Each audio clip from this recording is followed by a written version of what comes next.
Assalamualaikum warahmatullahi wabarakatuh. Selamat pagi dan salam sejahtera untuk kita semua. Pada video kali ini, saya akan membahas tentang cahaya dan sifatnya. Materi kelas 5 SDN 3 Lenek Baru. Selamat menyaksikan. Cahaya merupakan energi dalam bentuk gelombang elektromagnetik yang terlihat oleh mata manusia.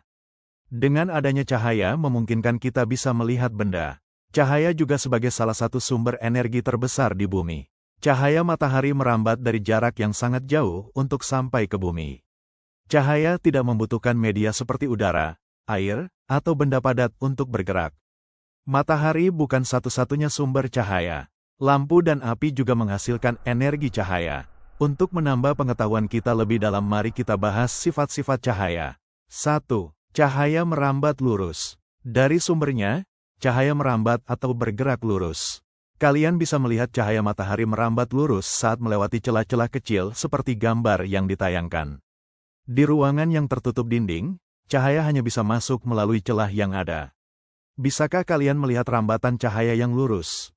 2. Cahaya bisa dipantulkan. Kita bisa melihat karena cahaya memantul dari benda ke mata kita. Jika tidak ada cahaya, maka tidak ada pantulan yang diterima oleh mata. Ketika kita bercermin, cahaya dari lampu merambat ke cermin. Lalu, cahaya tersebut dipantulkan ke mata kita. Akhirnya, kita bisa melihat diri kita serta apa yang ada di belakang kita. 3. Cahaya bisa menembus benda bening. Kita bisa melihat jelas melalui kaca jendela. Namun, kita tidak bisa melihat apa yang ada di balik tembok. Mengapa demikian? Perhatikan gambar di layar ini. Apakah kalian bisa melihat perbedaan ketiga benda pada gambar tersebut? Apakah di sekeliling kalian ada benda-benda bening, buram, dan gelap? Cahaya bisa menembus benda-benda bening, atau disebut juga transparan. Oleh karena itu, kita bisa melihat dengan jelas benda-benda tertentu melalui benda-benda transparan, seperti kaca. Sebaliknya, cahaya tidak dapat menembus benda-benda gelap, seperti contohnya tembok. Ada pula benda yang sedikit ditembus cahaya atau buram. Pada benda ini, cahaya hanya bisa menembus sebagian. 4. Cahaya bisa dibiaskan. Selain bisa menembus benda bening, cahaya juga dapat dibiaskan atau dibelokkan. Ketika menembus media yang berbeda, misal dari udara menembus ke air, cahaya bisa dibiaskan atau dibelokkan. Ketika kalian mengamati ikan dalam kolam, posisi ikan yang terlihat oleh mata bukanlah posisi aslinya. Hal ini terjadi karena cahaya dibiaskan ketika menembus ke air.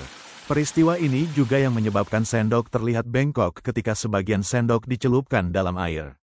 Seperti gambar 5. Cahaya bisa diuraikan. Tahukah kalian bahwa cahaya putih merupakan gabungan dari berbagai macam warna?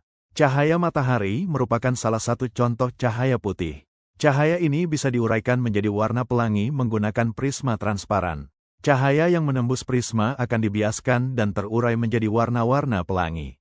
Pernahkah kalian melihat pelangi? Kapan pelangi terbentuk di langit? Pelangi terjadi ketika hujan diiringi dengan sinar matahari.